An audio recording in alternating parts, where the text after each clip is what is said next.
Le bleu est partout.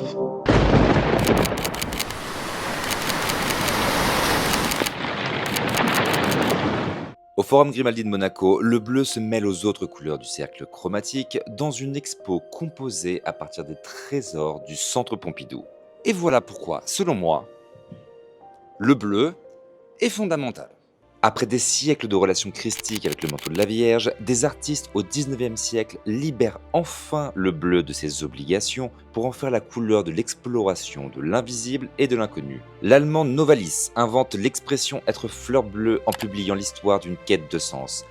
Caspar David Friedrich nous met face à l'immensité du monde naturel. Le Suédois Eugen Jönsson en fait la couleur de ses errances nocturnes. Et les symbolistes de Ferdinand Hodler à Odilon Redon en font la couleur de leur rêverie psychique et métaphysique. Et puis arrive le XXe siècle avec son besoin de rationalité augmentée et ses premiers conflits globalisés. Mais quelques artistes résistent. František Kupka, en pionnier de l'abstraction, se libère du monde observable et souvent déceptif pour aller à l'essentiel. Yves Klein, tel un prêtre de la peinture, fait du bleu un rite. Avec ses monochromes, il ne demande plus de comprendre ce que l'on voit, mais d'aller au-delà.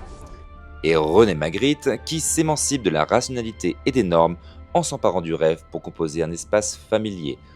Mais il y a une image qui changera à jamais notre rapport au bleu.